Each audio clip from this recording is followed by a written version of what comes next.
slave, I'd be buried in my grave and go home to my Lord and be free.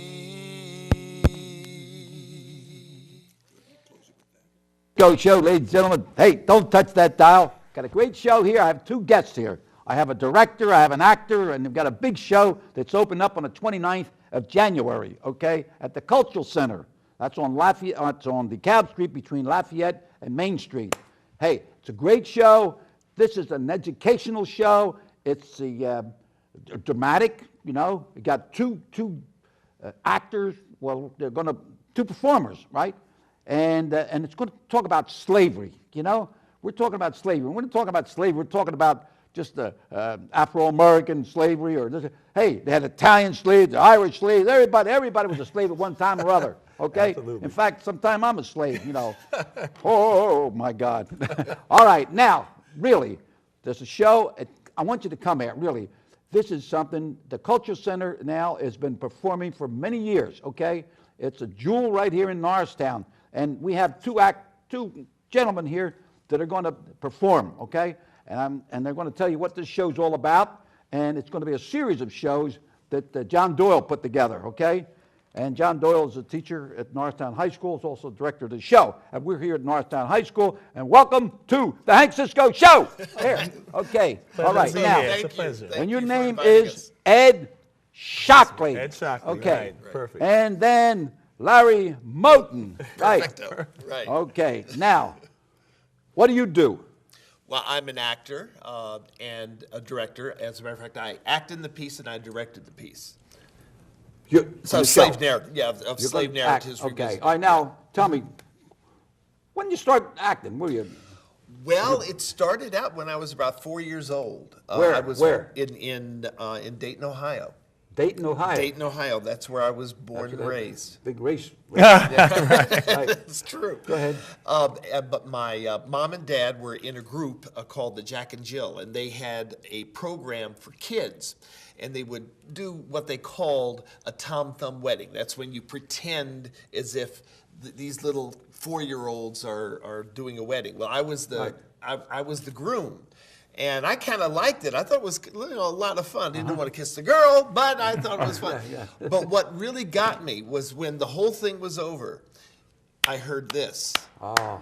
And I was like, oh, I want to hear that some more. Right, So good. that I got hooked. I got hooked as an Put actor. your hands together. Exactly. Okay, so you really dropped the seed at a very early age. Yes. Okay, and it's blooming, right? Okay. Absolutely. Now, and your opponent here, weighing 197 pounds. I wish. 6'7", 240. Exactly. I think But you missed out okay, on a now, lot better than Ed Shockley. Ed Shockley, here's the book. He wrote a book, all right? Ed Shockley. Now, tell me something about you. Well, I'm a playwright. I'm also acting in the What do you piece. mean, playwright? I write plays and movies. The most famous film I did was a piece called Stone Mansion on HBO. Actually, Showtime and PBS. But I wrote this particular piece, but also I'm acting in it, which is different. And like Larry, I started writing when I was a kid. And I decided that there were no black people on TV when I was a kid. Sammy Davis Jr. Well, maybe, whatever. What do you mean? It was Bojangles, Sammy Davis Jr., and Nat King Cole. That was it. How about Step and Fetch It? I just watched Shirley Temple Theater so I could see Step and Fetch It. And what would happen was, when he come on the TV, you would yell. How about our gang comedy? I should watch Buckley as well, but it was like about 5 days. That's about it. Oh, they were paid. They were paid weekly, very weekly. Well, exactly. But you mentioned the thing. My house was. They get black eyed peas and how many grits, I guess, were paid. Well, all across America, during those days when somebody appeared on TV, black people would yell and everybody would come down and watch the TV. It was so rare. People got to talk about what it was years ago. You know, whether it was slavery, whether it was discriminating or what. But we all made it out wherever it was. Sure. We made it out. You know. Yeah. Here in Norristown, the movies and only the blacks couldn't go downstairs. They had to go upstairs. Philadelphia too. You know, the St. Patrick's Cemetery. Italians were all in the back. back in the cemetery. Well, you know, Come on, you know. You can't even mix with your dead, everybody, right? you know. You can't, that's insane. But that's what you mentioned. That's what the show is about. The fact Well, that, that's what I want to know. The fact that people That's what made it out. It's That's not what about I want to like, know. I want to. This show is Yeah. something about that. Okay. We're not playing violins and stuff. Going, oh, how sad. Nobody's it was. singing? Yeah, we were singing, but You no, singing? no violins. Who sings? Oh, we both sing in the show. Oh, well, you got to close the show with that one. Sure. Absolutely. All right, now, come on now. Tell me about the show. Why would I want to go see that show? Now, I don't know whether I want to go see two black guys talk about slavery and all that stuff. I wouldn't now, go come on see now. that. No, I wouldn't want to go Is see that what that it is? either. No. Now, convince me. I'm going to say, oh, I don't know if I want to say it. Tell me. Loosen me up. Tell me. Well, one thing that you have to know that when you come to see it, you're going to laugh. Good. That's You're what we gonna need. We cry. need more laughter in You're this gonna world. enjoy, and you're going to really enjoy yourself. Right, okay. One of the things that I love about the show is that it's not about the drudgery of slavery. It's about how people overcame. That's what I want to know. Those I things, wanna and know, not right. and not just black folks too. We do a piece about Mordecai Vanunu, who was in solitary confinement in Israel for like 17 and a half years. Yeah. And we do a series of letters to show how he kept his spirit up. Even the piece that we do about Mandela is about. He was in jail a long time. Yeah, right? Exactly. Yeah.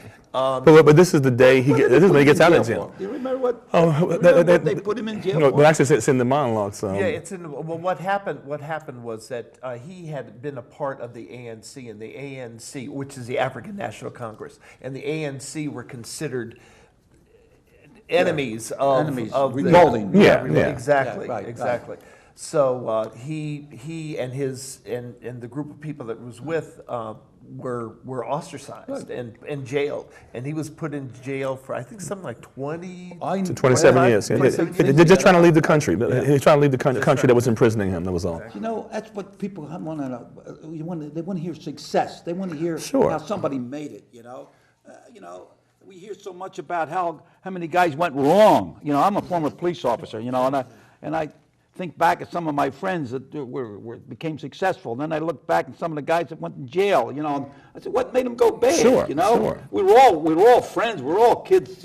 Together. And then one went this way, one went what caused them to go? Sure. So. What you're talking about here is how people come out of this, Yeah, if it was slavery or how they did it, whether they got along with their masters or whatever, I don't know. And I was just about to say, you segued perfectly into what I wanted to talk about in terms of even the comedy pieces. There are like four specific pieces about a character called Pompey. He's kind of like an archetypal slave, and he was always trying to find some way of keeping his dignity. So sometimes he might be able to get over on his master, or he might try to do something just to make him feel really good. So there's a piece that I'm going to do that's going to show something about that. That's what we want to do. Let's jump over and watch a little clip of this, because I want, ladies, gentlemen, I want you to see how this shows what it's all about. We're talking about what's going on. Now we're going to show you what it's all about, okay? Let's go on with that first clip, all right? Okay. Good. Great.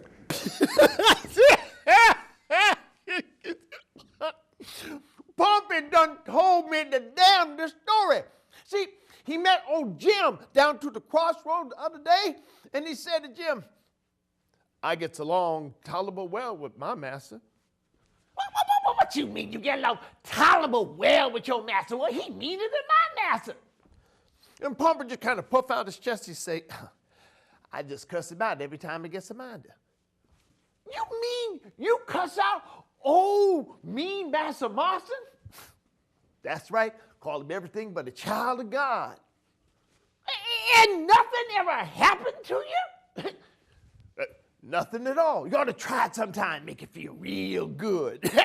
So Jim went on about his business. Now about 2 days later, Pompey spied him down to the same crossroad, and Jim's face was all purple black, and he had more stripes on his back than a brand new flag. And Pompey said, oh, Jim, what happened to you?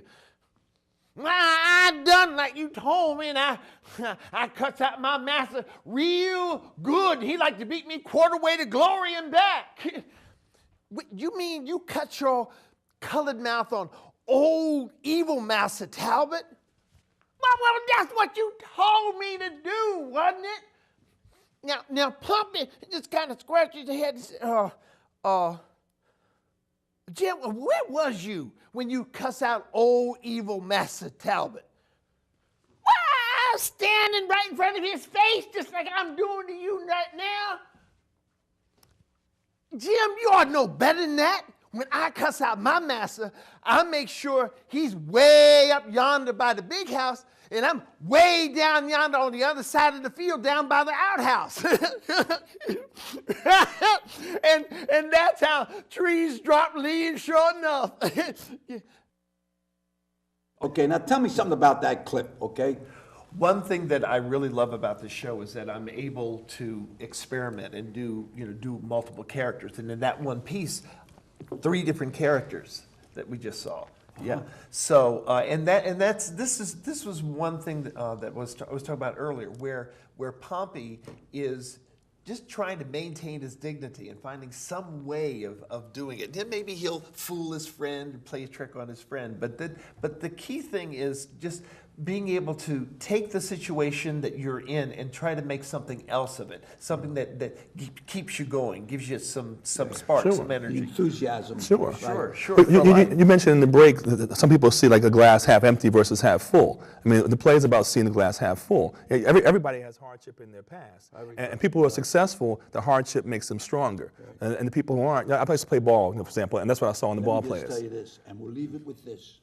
All sunshine makes deserts. Nah. Now, if you want sunshine all the time, you go to the Sahara Desert. Sure. Ain't nobody there. Sure. Okay? Exactly. So you have to have the rain and the snow and Exactly. all that hard things.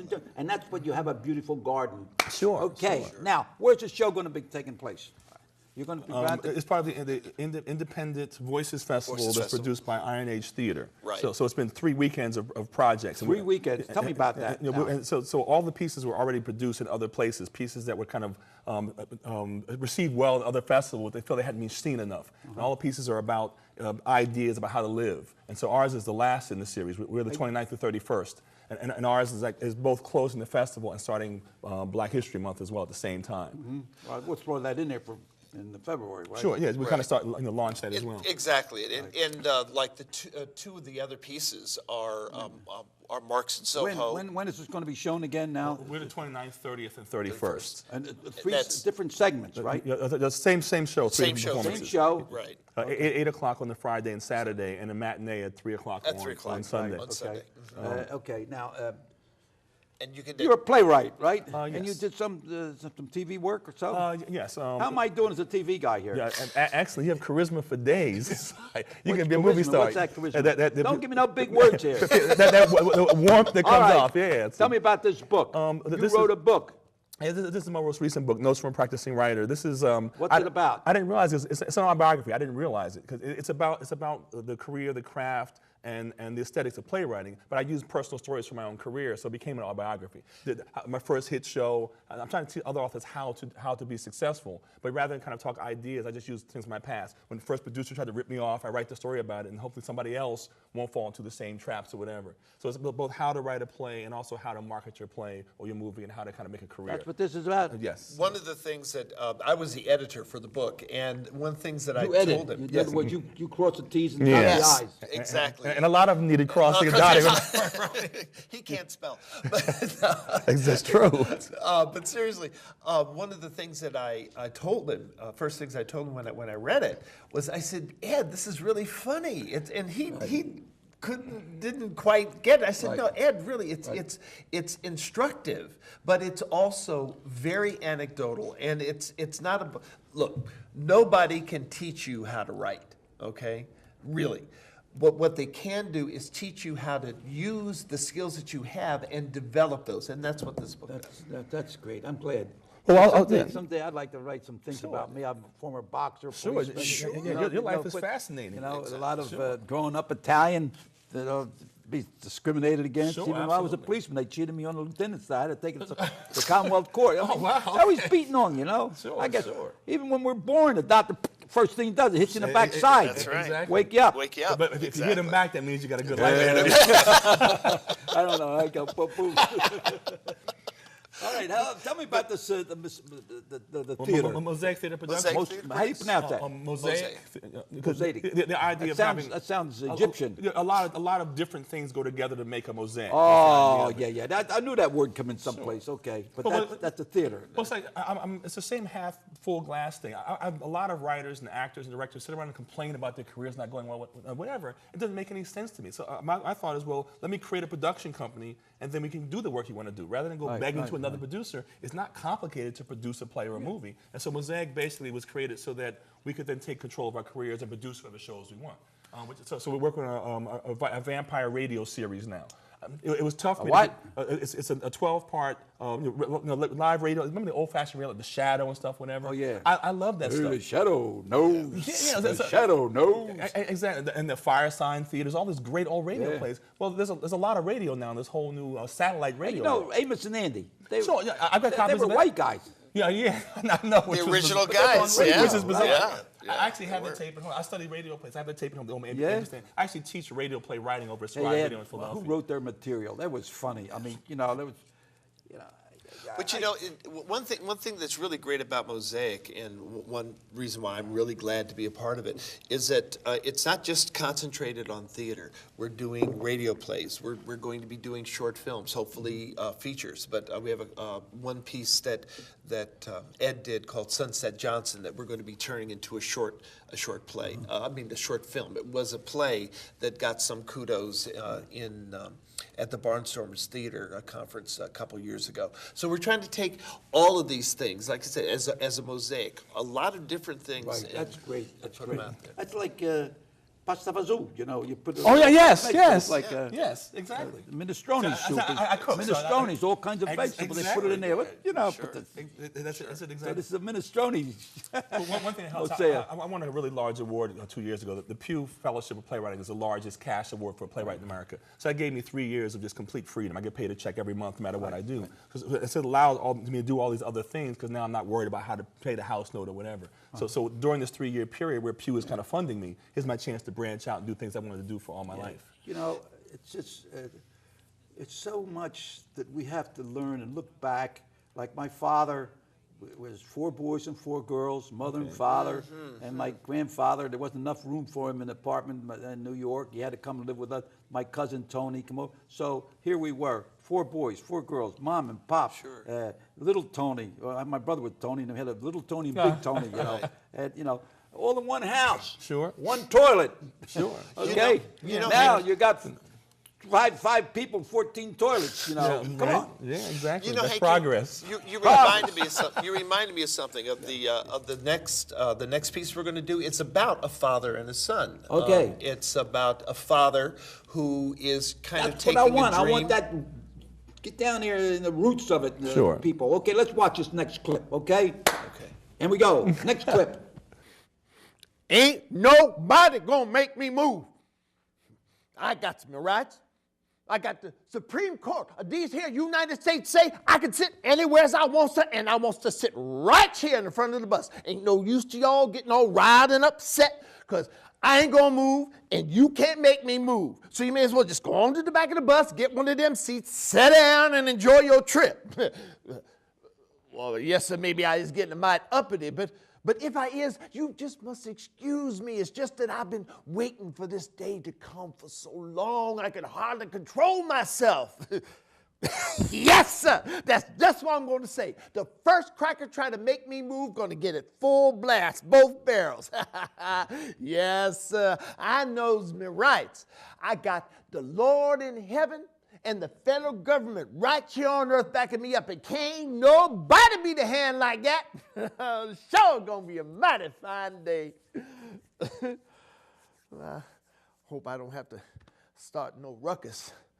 No telling what folks will do once they start to get all excited. Now I just better try to keep things calm. I sure don't want to get my head broke. That's like my boy Lucas used to always say.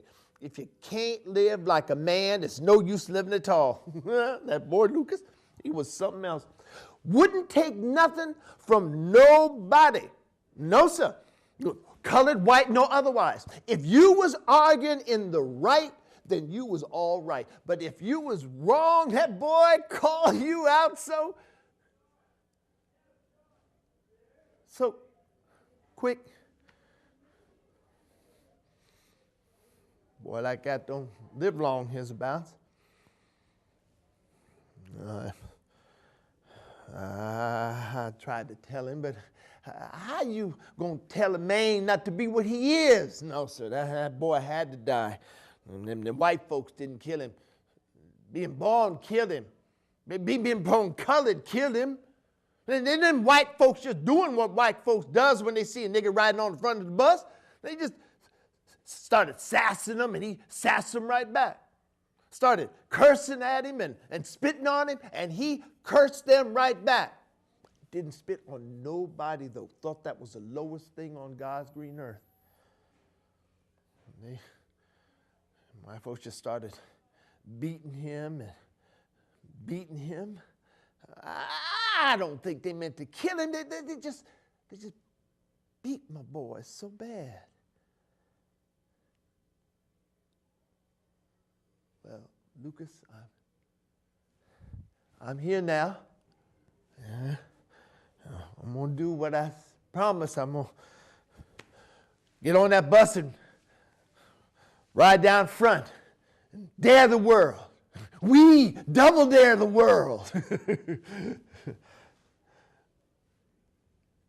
Here come that old K bus now. Oh, I sure do hope I don't have to start no ruckus. Lucas, boy, them white folks don't take too kindly to a nigga riding on the front of the bus, and Lord knows I ain't as strong as I used to be when you was alive. Yeah. Oh, and I hope Mr. Henry ain't on that bus. I'm too old to be finding me no new job. Oh, them white folks sure look mean.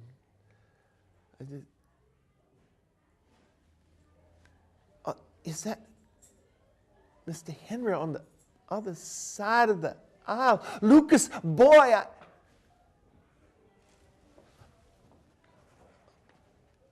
Yes, sir? No, sir, I ain't deep, sir. Is there something the matter? No, sir, nothing's wrong. Or is I getting on?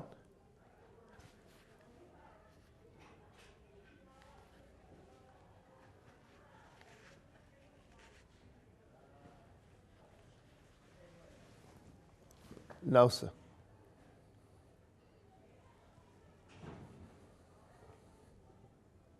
Okay. Hey, great clip. Now, tell me a little bit about that clip. Okay, you remember back in December 21st, was 1957, it was the end of the Montgomery bus boycott, okay? This piece takes place the day after. Oh, okay. So this gentleman has to make a decision. Is he going to ride the bus, or is he not going to ride the bus? It's legal, but people still aren't quite ready Yeah. for it, so it can still go badly. So it's a test of courage, and especially because his son had been murdered sitting in the front of the bus when it was illegal.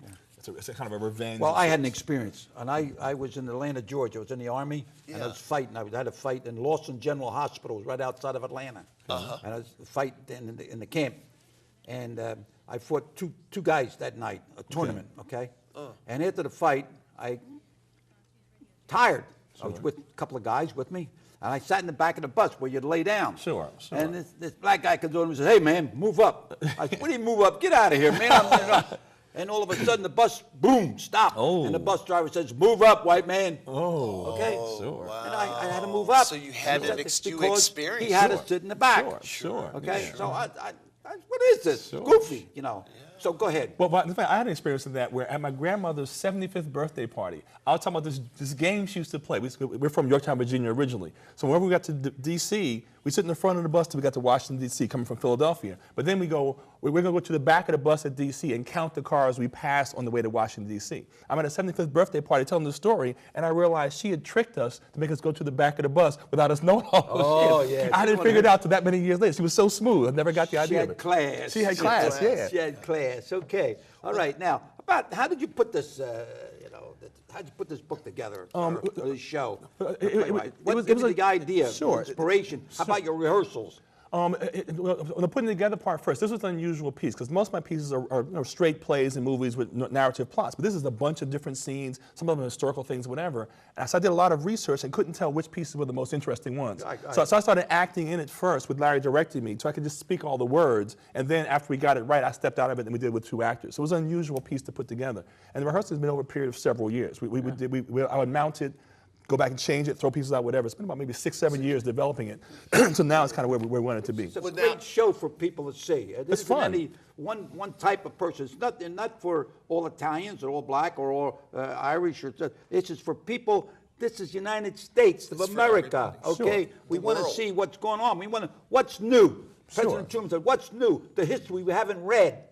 Okay, so let's look at history. Let's look and see what it was all about. We learn from our experience. I learned more about the fights I lost than the fights I won. Yeah, absolutely. I didn't learn anything. When I went out, boom, I knocked the guy out. I didn't learn nothing. Sure. But when I got over here and I getting over there, I learned that I could keep my left hand high. Well, so we got to learn. So this show's about. Everybody, come and see this show. And it's going to be January the 20th. It's at the Center Theater. It's part of Iron Age Theater's Independent Voices Festival, which they're doing at the Center Theater. It's 208 DeKalb here in Norristown. Right. Want all kinds of folks to come out and see it. There's something. Maine and Lafayette. Exactly. There's something for everybody. This would be January 29th. 29th, 30th, 31st. We mentioned for all people, like 2 of the characters in it are Galileo and Joan of Arc. And you don't think of them in terms of slave narratives, but Galileo was incarcerated because he wouldn't say the earth revolved, the sun revolved around the earth. In jail. Because Michael Ba. Unfortunately, yes. My paisan, they put him in jail. Because he's pointing the telescope at the sun and realized the earth went around the sun, and you couldn't say that back then. So they threatened to put him in Inquisition, torch him, whatever. Come my Italian friends would tell me that. You have to tell me. That's why you go to the theater. Yeah, really. You come here, you learn something, and that's. But it's got to be fun though. Otherwise, not good theater. It's going to be. This show's going to have laughter, right? Absolutely. It's going to have laughter. It's going to have music. It's got music. As a matter of fact, we're going to sing. We're going to close the show with this song. Okay. One of the things that was really wonderful for me as an experience was when Ed first started doing it by himself. I was saying to him, well, there should be maybe some musical transition, and Ed said, look, you know a lot about music. Go ahead, you put some stuff in. So one of the things that I really love about the show is that the music segues. It gives you an opportunity not only to think about what just happened, but also helps to lead you into what's coming. Right. And the music is as much a part of the show as any of the dialogues or monologues that we do. So really hope people come out on the 29th, 30th, and 31st of January to come see the show. Right. I'm going to be there. Okay. It'd be good to see you. We'll give you a ticket. Huh? You won't have to pay. You'll be our guest. Yes, absolutely. You get a freebie. The stage door. But you got to laugh loud at the jokes. Then. Exactly. Get some one-liners there. Okay, hey, why don't we sing that song now? Let's wrap it up with it. Let me hear you sing that song. Sure. Let me hear it. This open and closes the show. Oh, freedom. Oh, freedom. Oh, freedom over me.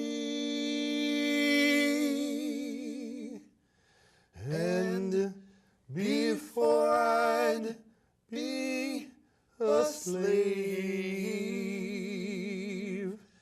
I'd be buried in my grave and go home to my Lord and be free.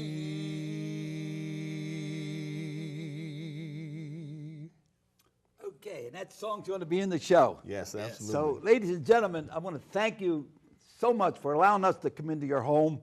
And don't forget, this show is covered by Verizon and Comcast, okay? Verizon 45 and Comcast 28, and we cover Delaware County and also Montgomery County. So it's a show that it's going to give you inspiration. It's going to give you a little education, and it's a lot of fun. You're going to laughter. It's not going to be anything serious. You're not going to walk out hating people. You're going to go out there and you're going to love people. In fact, you might even see me there and you'll hug me. Oh my God! All right. So thank you very much Thanks for so coming much here. for Absolute pleasure. Okay. So, Absolute ladies pleasure. and gentlemen, thank you. And let's have a little toast here. Okay. Ready? Okay. A little All thing right. here. And we say in Italian, allo salute, to your health. Salute. Okay, to Slave Narratives Revisited, January 29th, 30th, 29th, and 31st. right. And here's a little token of appreciation. thank you. Hey, Thank how about that? you. Oh, Wow. this is great. All right, how about a little song to close it up? Ready? Oh, freedom. Oh, Give something else. There'll be no more weeping, no more. No more weeping. Yeah. No more Uh-huh. weeping over me. Uh-huh. And before I'd be a slave, I'd be buried in my grave and go home to my Lord and be free. Okay, ladies and gentlemen, thank you, and God bless each and every one of you, and keep bobbing and weaving, okay? Thank you Thanks, very Hank. much. All righty. Allah salute again, Rock. Allah Allah salute. salute. Off your border. Salute.